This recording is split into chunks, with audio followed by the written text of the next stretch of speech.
여러분들이 자동차를 운전해 가면서 아는 길과 모르는 길을 갈 때에 여러분들의 한번 태도와 자세를 한번 봐보십시오.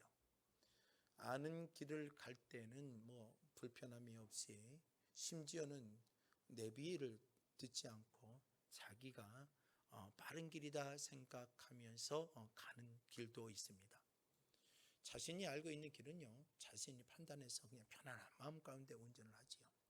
그러나 모르는 길을 갈 경우는요, 내비게이션을 켜놓는다 할지라도 항상 이게 맞나? 또 생각하고 좀 불안해 있고 걱정한 마음도 있고 제대로 가고 있는 게 맞겠지 하며 생각하면서 내비게이션을 따라갑니다. 알고 가는 길과 모르고 가는 길이 차이가 나는 거죠. 여러분들 바닷가를 가면 거센 파도가 옵니다. 파도가 오면 막 파도가 오는 거 보이잖아요. 파도가 오는 걸 보고 있으면서 알고 오면 어때요? 그 파도를 타고 즐겁게 넘어가지요. 또 파도를 타기도 하고 그 파도를 또 만끽하기도 해요. 그런데 파도가 온 줄도 모르고 있다가 얼떨결에 맞은 사람들은 어떻게 합니까? 물을 먹기도 하고 흠뻑 젖기도 하고 물에 빠지기도 하지요. 이처럼 아는 것과 모르는 것 사이에는 아주 많은 차이가 납니다. 우리의 신앙생활도 마찬가지예요. 여러분들 우리 신앙생활은 믿음으로 하나님의 주신 약속을 알고 나가는 자와 그냥 살아가는 사람들의 차이는 아주 심각하게 차이가 많이 납니다.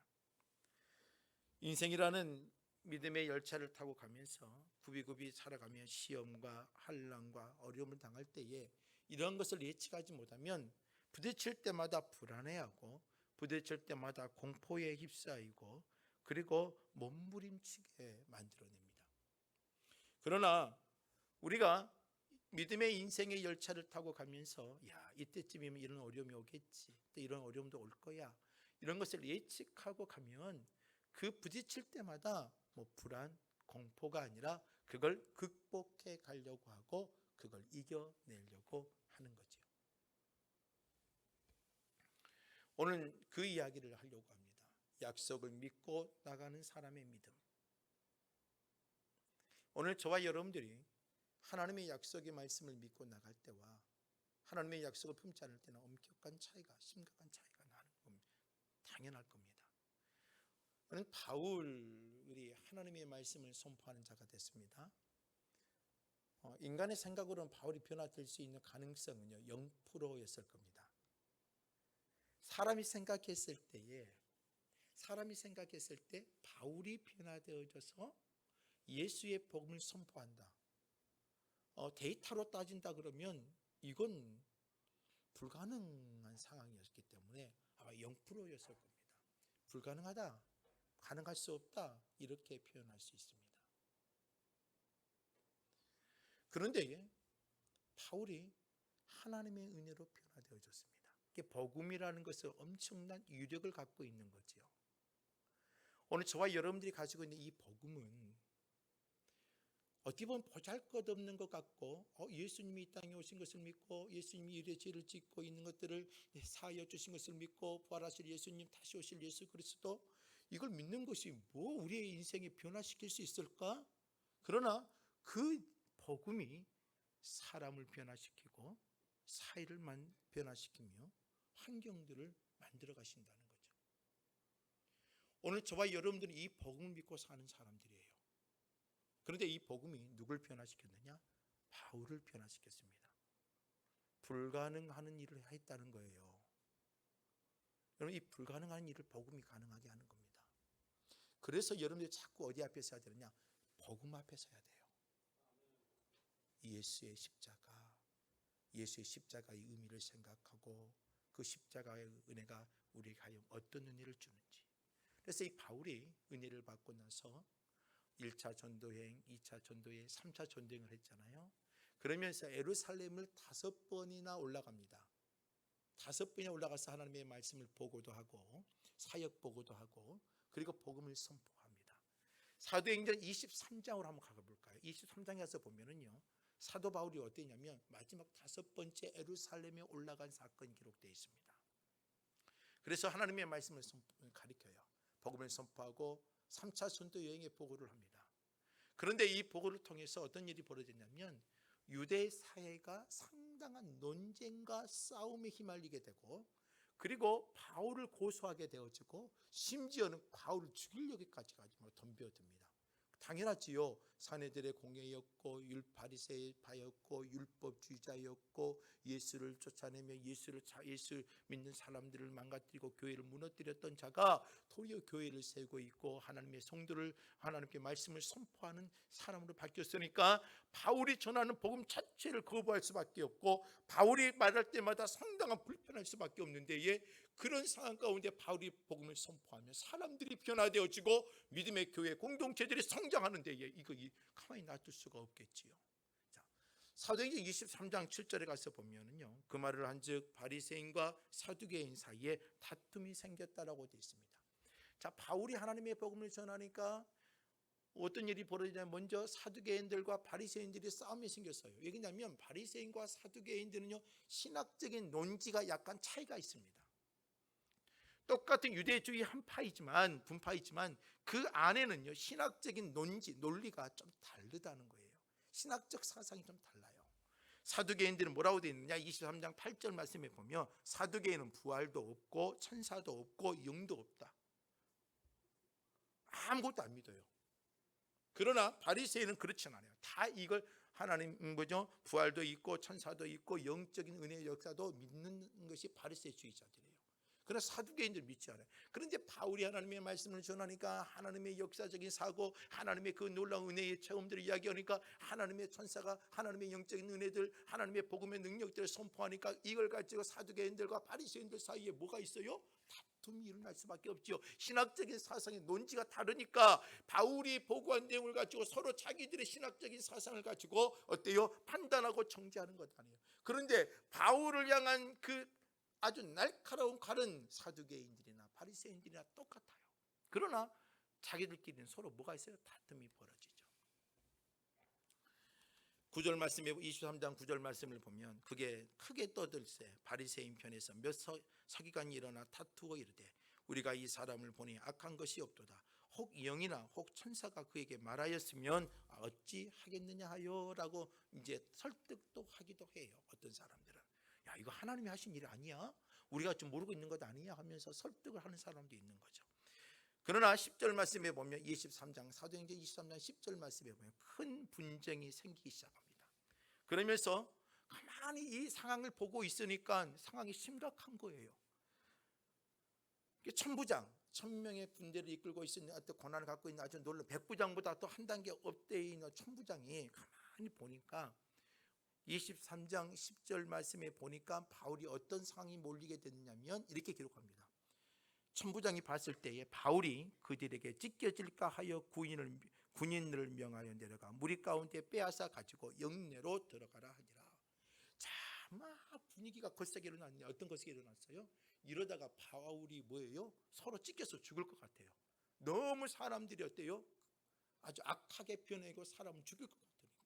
그러니까 천부장이 안 되겠다. 군대를 보내서 지금 모세를 급히 보호해서 영내로 갖고 데리고 들어오느라 명령을 하게 되죠. 이 정도로 바울이 전한 복음에 대한 거센 유대주의자들의 거센 반항들 이게 일어나요. 심지어 12절과 13절에 뭐라고 돼 있어요? 날이 새매 유대인들이 당을 지어 맹세하되 바울을 죽이기 전에는 먹지도 아니하고 마시지도 아니하고 바울을 죽이기 전에는 먹지도 않겠다는 거예요. 그러고 나서 13절에요. 이와 같이 동맹한 자가 40여 명이더라. 40여 명이 완전 눈에 불을 켜고 먹지도 않고 이거예요. 사생결단 바울을 죽이겠다는 거예요. 이런 상황에 하나님이 23장 11절에 하나님이 답을 줍니다. 바울에게 두려워하지 말라고. 어떤 답을 줘요? 그날 밤에 주께서 바울 곁에 서서 이르시되, 참 이 표현이 참 좋아요. 바울이 당황스럽고 사람들이 거세게 일어나고 막 다 바울을 막 찢어 죽일 것처럼 사람들이 달라들고 이런 얼마나 힘들겠어요. 바울이 지금 이러다 잘못하면 밖에 돌아다니다가 죽을 것 같잖아요. 그런데 바울이요 이런 상황에서 견딜 수 있는 것은 뭐냐면 하나님의 약속이고 하나님의 뜻을 보았기에 감당할 수 있었어요. 자, 어떤 거냐? 11절에요. 그날 밤에 주께서 바울 곁에 서서 살포시 다가와 바울 곁에 서서 말합니다. 담대하라. 네가 예루살렘에서 나의 일을 증언한 것처럼 로마에서도 증언하여야 하리라. 너 여기서 안 죽어. 너 여기서 절대 안 죽어. 네가 여기서 아무리 어려움을 당해도 너는 절대로 쓰러지지 않아. 이 예루살렘에서 네가 했던 그 사역을 어디서 해야 되기 때문에?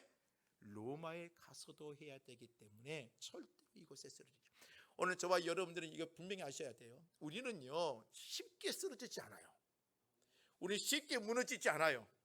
우리 하나님의 사람들은요 쉽게 절대 무너뜨리지 않아요. 하나님께서 우리를 지키시며 보호하시며 하나님의 뜻을 이루고 우리를 통하여 하나님의 계획을 안수할 수 있도록 우리를 이끌어 가시지 우리를 망하게 만들지는 않으신다는 겁니다. 이걸 우리는 분명히 확신하셔야 돼요. 그래서 오늘 저와 여러분들은 어때요? 순수하게 여러분들의 신앙과 경건의 삶을 지켜내고 있어야 돼요.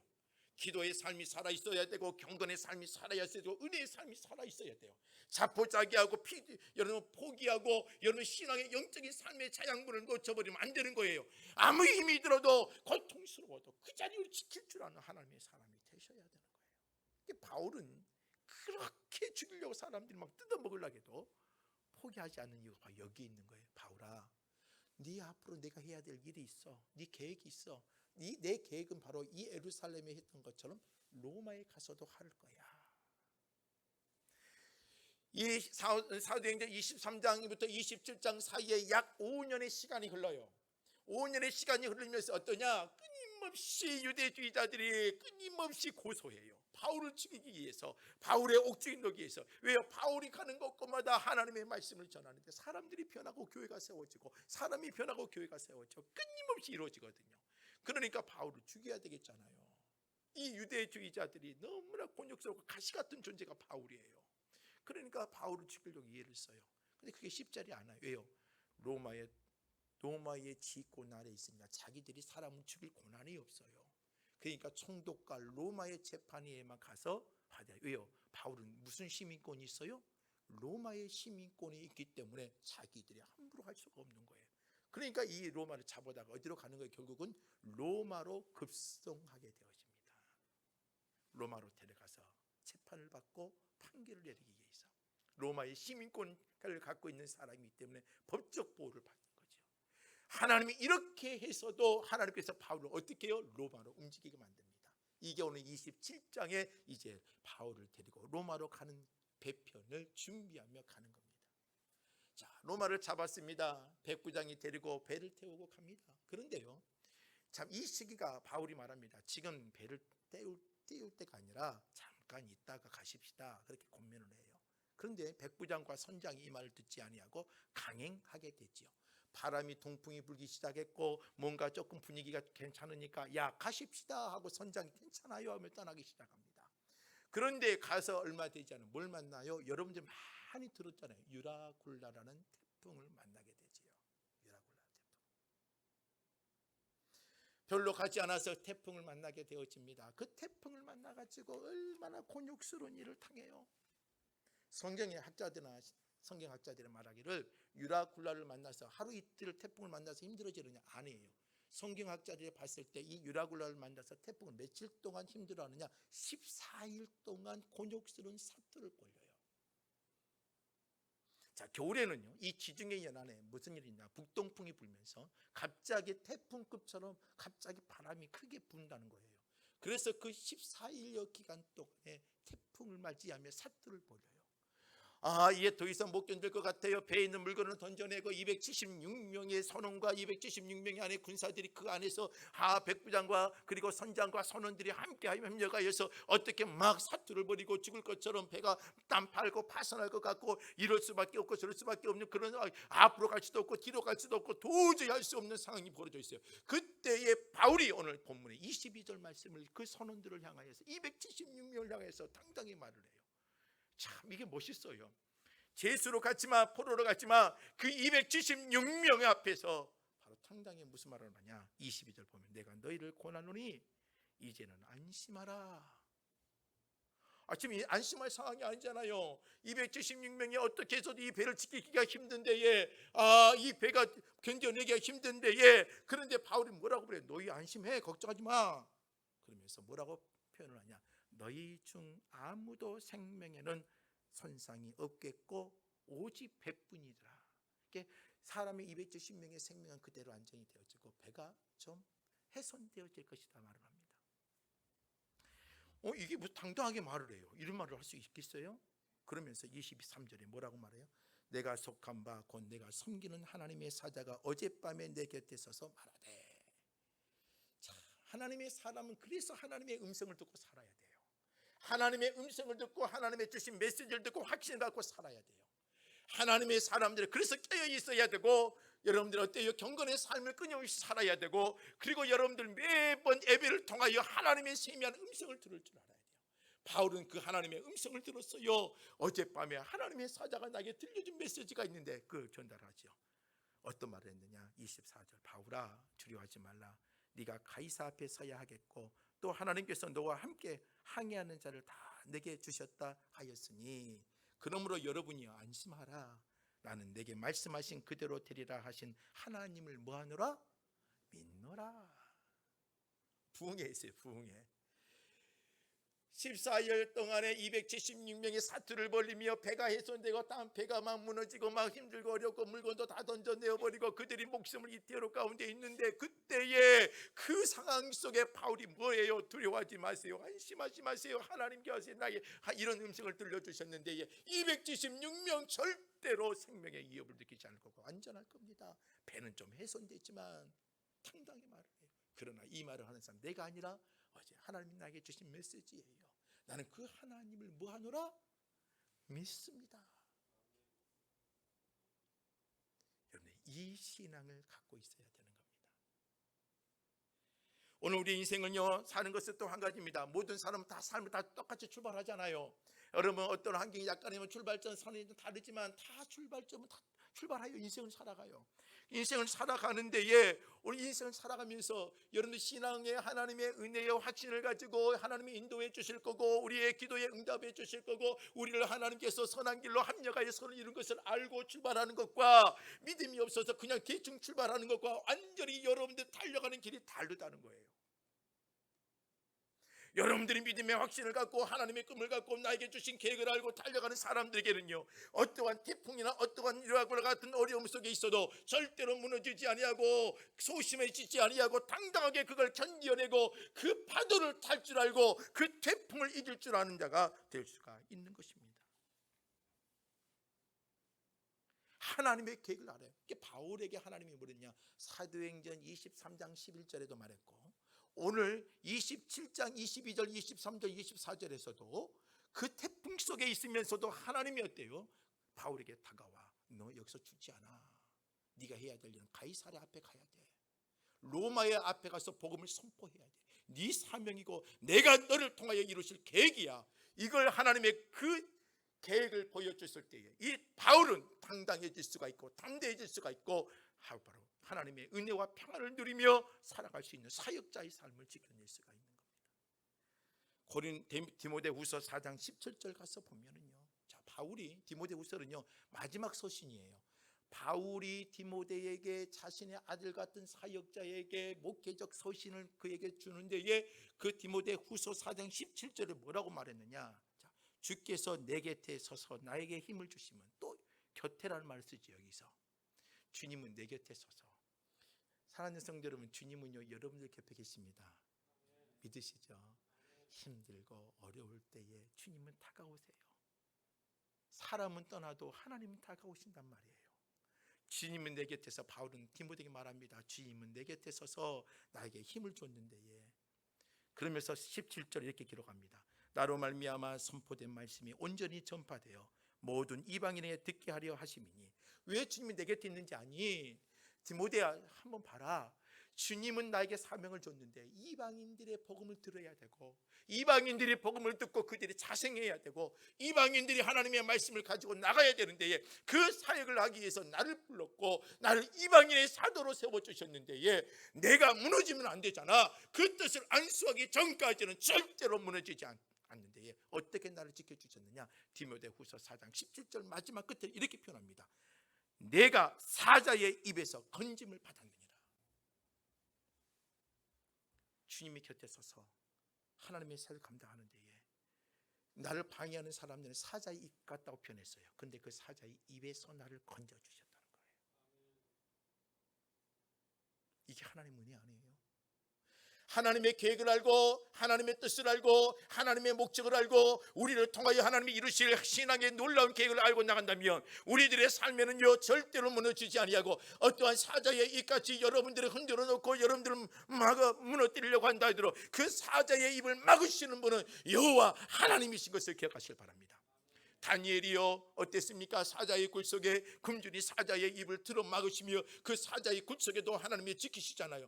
오늘 우리는요 하나님의 계획과 은혜를 아는 자의 삶은요 무언가 다르다는 것입니다. 하나님의 뜻을 압니까? 여러분을 통하여 이 행복한 교회를 통하여 하나님의 이루실 일이 있단 말이에요. 이것을 알고 확신하고 아멘하고 움직여지면 어떠한 역경을 당해도 우리는 그것을 극복할 수 있다는 것입니다. 바울만 그랬느냐? 그렇지 않죠. 구약에 어서 보면 요셉이라는 인생이 있습니다. 자, 요셉은 어렸을 때 하나님이 꿈을 주세요. 꿈을 줘요. 어떤 꿈을 줬느냐? 들에 나가서 곡식단을 거두는데 자기의 단이 가운데 서 있고 11 형제의 단이 두루두루 쌓이면서 그 단이 누구에게 절해요? 자기 단을 향하여서 절하는 거예요. 또 어떤 꿈이에요? 해와 달과 11별이 있는데 자기를 향하여서 절하고 꿈을 꾸어요. 이런 꿈은요 그 사람이 왕이 되겠다는 왕의 어떤 모습을 가질 수 있는 꿈들이에요. 그런데 그 꿈이 누가 꿨어요? 자기 동생 요셉이 꾼 거예요. 형들이 그 말을 듣고 이 교만한 자 하면서 미워하기 시작하지요. 그런데 그 요셉이 버림을 받아요. 형들에게 버림을 받고 제수로 가기도 하고 노예로 팔려가기도 하잖아요. 그런데 그 꿈이 있기 때문에 노예로 가도 제수의 삶을 살아도 그가 궁덩이에서 형들에게 버림을 받아도 그 안에 상처가 되지 아니하고 견딜 수 있는 힘이 생기는 거예요. 왜요? 하나님의 꿈이 그 심령 속에 깊이 새겨져 있기 때문이에요. 우리는요 우리는 답안지를 주면 좋겠어요. 자, 정곤아, 나 너를 통해서 이렇게 하겠다. 2020년도에는 예배당을 짓고 또 2000 몇 년도에는 어떻게 할 거고 2030년에 어떻게 할 거고 이렇게 답을 줘서 너희 교회가 한 3,000명 된 성도가 될 것이다. 이렇게 하면 얼마나 좋겠어요. 그때 기다리면서 기도하고 있을 건데 하나님 절대 그렇게 답을 주지 않으세요. 왜요? 인간은 교만하기 때문에. 여러분들 좀 일이 잘 풀리면 목에 힘이 들어가잖아요.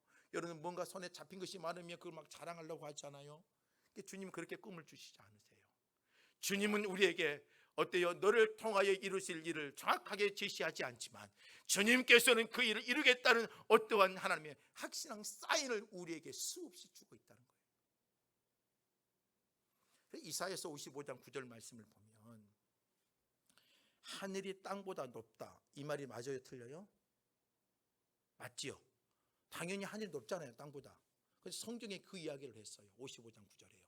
하늘이 땅보다 높음 같이. 자, 당연한 논리예요. 그런데 이 당연한 논리를 가지고 어떻게 설명을 했느냐? 내 길은 너의 길보다 높고 내 생각은 너희 생각보다 높다라고 표현했습니다. 땅과 하늘의 차이는요 엄청난 차이잖아요. 인간이 생각할 수 없는 차이예요. 그런데 뭐라고 돼 있어요?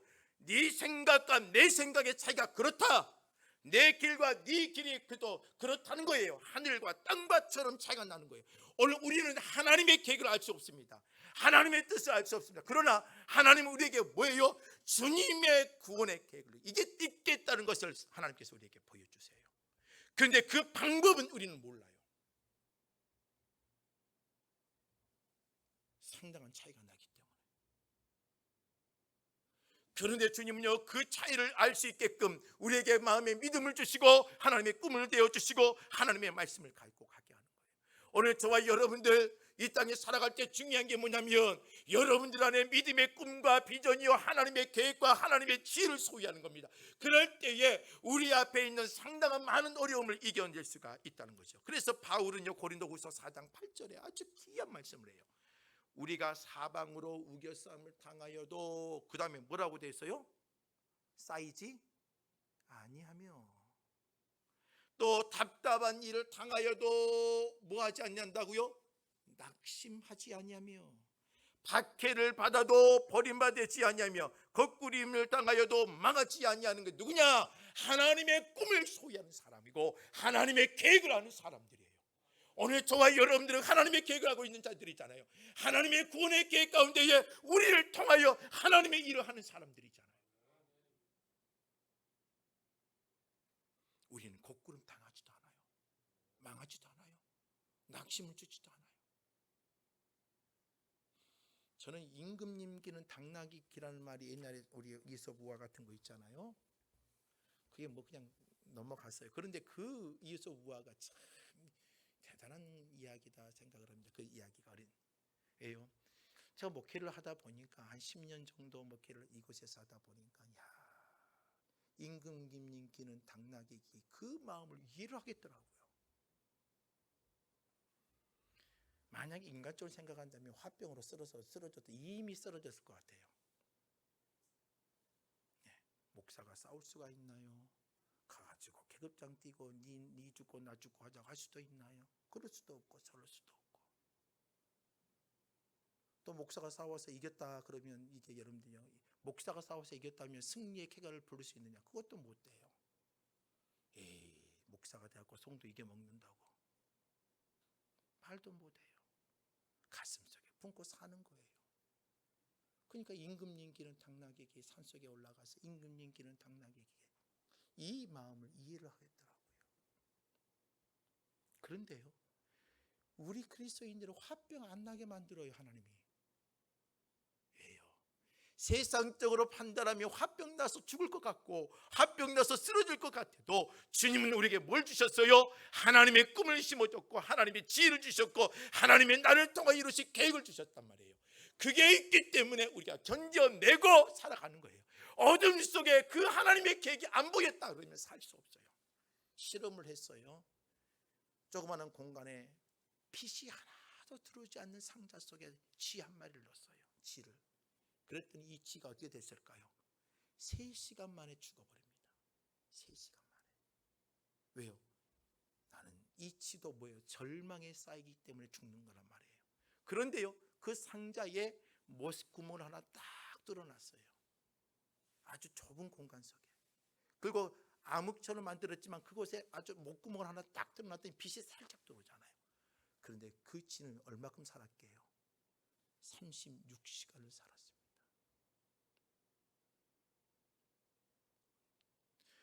오늘 하나님은 우리에게 인생을 살아가는 데에 우리의 인생은요 암흑 같기도 하고 우리의 인생은요 감당할 수 없는 유라굴로 같은 태풍이 쏟아져서 앞으로 가도 뒤로 가도 못할 수 있는 상황이 와요. 그런데 중요한 건 하나님이 그걸 견딜 수 있는 우리의 믿음의 서광의 빛, 하나님의 꿈과 계획을 우리에게 우리의 심령 속에 심겨놨어요. 그러니까 그걸 견디고 이길 수가 있는 거예요.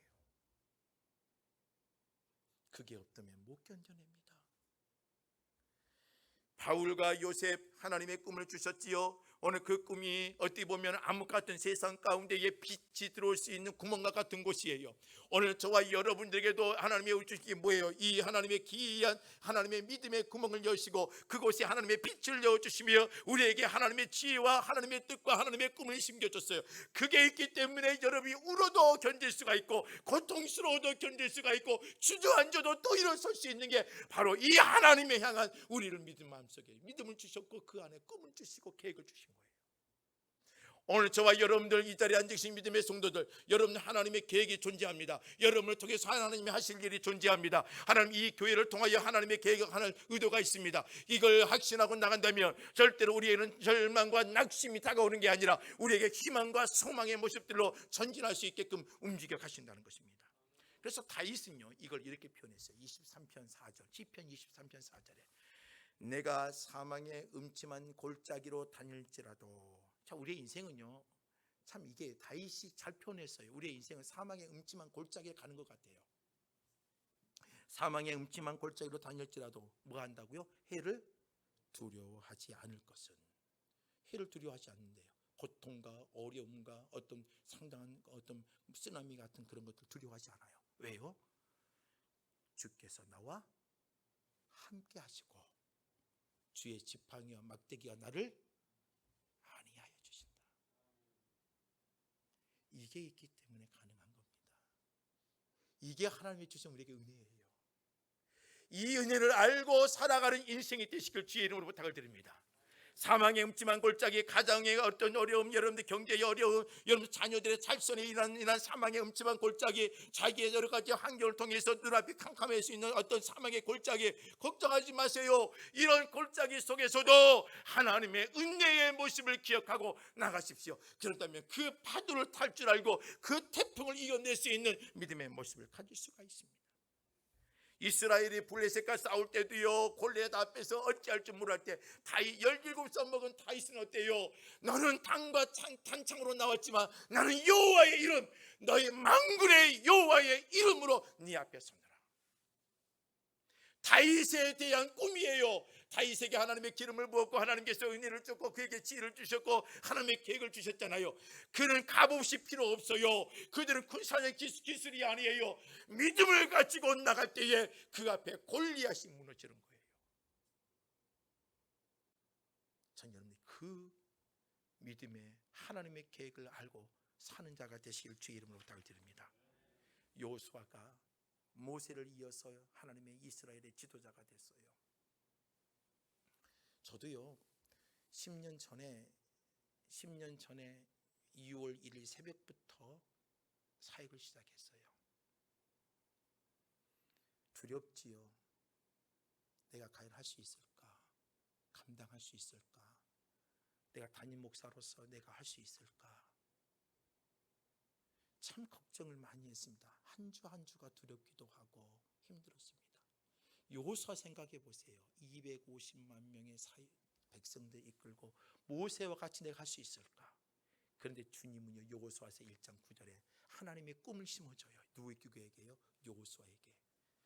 내가 내게 명령한 것이 아니냐? 강하고 담대하라. 두려워하지 말라. 놀라지 말라. 네가 어디로 가든지 내 하나님 여호와가 너와 함께 하느니라. 하나님이 이걸 우리에게 끊임없이 반복적으로 해주세요.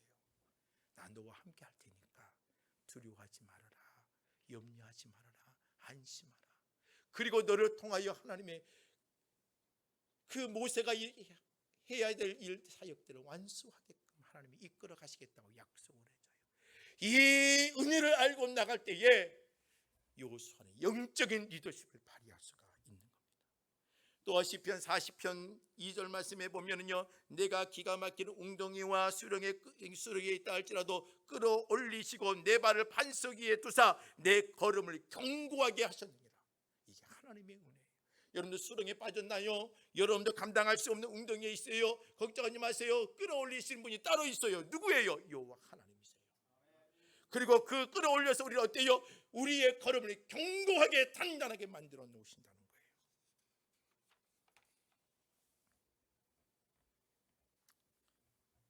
말씀을 정리합니다. 전 여러분들이 포기란, 낙심이란 이런 것들을 하지 않았으면 좋겠습니다. 상황이 아무리 힘이 들어도 우물을 파는 사람의 이야기를 들어보세요. 물 나올 때까지 파는 어떠한 자세, 확신을 갖고 오늘 저와 여러분들이 살아가는 인생, 수없는 인생의 고통이 다가올 겁니다. 이게 끝나면 끝날 것 같지요? 아니에요. 보니까 저도 지금 10년의 사역을 해오면서 이게 넘어가면 끝날 줄 알았어요. 이게 넘어가면 그래도 편탄한 길이 올 줄 알았어요. 뭐 그게 아니더라고요. 끊임없이 거친 파도예요. 그런데 그 와중에도 예배당도 지었고 그 와중에 지금까지 달려오고 지금까지 견디오고 살고 있단 말이에요. 우리 누굽니까? 하나님의 사람입니다. 그 사람의 마음속에는 하나님의 꿈이 있고 하나님의 계획이 있습니다. 이걸 알고 우리 오늘도 살아가는 자가 되시기를 주의 이름으로 부탁을 드립니다.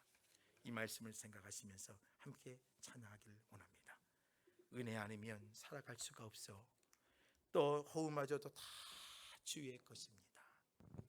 이 찬양을 하면서 다시 한번 하나님, 내가 약속을 믿고 살겠습니다, 약속을 믿고 나가겠습니다, 이러한 신앙의 자세를 회복시켜 달라는 마음으로 함께 찬양하기를 원합니다.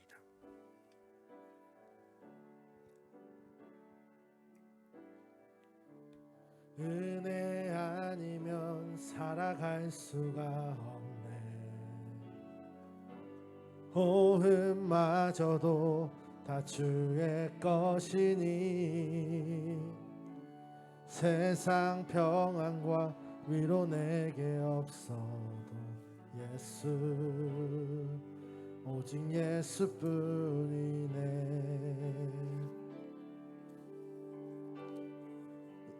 아니면 살아갈 수가 없네. 호흡마저도 다 주의 것이니 세상 평안과 이루 내게 없어도 예수, 오직 예수뿐이네. 그 신계에 다 볼 수도 없고 자기 고난에 지쳐도 주께 묻기 나의 모든 삶 버티고 견디게 하시네. 은혜 아니면 살아갈 수가 없네. 주님 아버지 하나님, 나의 모든 것 다 주께 맡기니 참된 평안과 위로 내게 주신 아버지 하나님, 예수, 오직 예수뿐이네. 우리가요 하나님의 크신 계획은 다 볼 수도 없어요. 알 수도 없고요. 우리는요 진짜 작은 고난에도 무너져 버립니다. 아무것도 아닌 것 같은데도 무너져 버려요. 그런데 이걸 한 가지 아셨으면 좋겠어요. 하나님의 꿈을 소유하고 하나님이 나를 통하여서 하나님 이루실 일이 있다는 것을 확신한다면 여러분들은 이겨낼 수가 있습니다. 견딜 수가 있습니다. 감당할 수가 있습니다. 그리고 하나님의 크신 계획을 이루어가는 하나님의 도구가 되어 있다는 것을 기억하셨으면 좋겠습니다. 다시 한번 하나님 믿음의 확신을 주고 하나님 나와 함께 하시며 지팡이와 막대기로 나니 아니하신다는 것을 기억하고 하나님 내가 믿음으로 다시 하나님의 은혜를 알고 내 인생의 삶을 살아갈 수 있는 자들이 되게 해달라고 이 시간 우리 자그마한 목소리로 함께 기도하겠습니다. 기도합니다. 아버지 하나님, 아버지 하나님, 주님께서 도와주옵소서.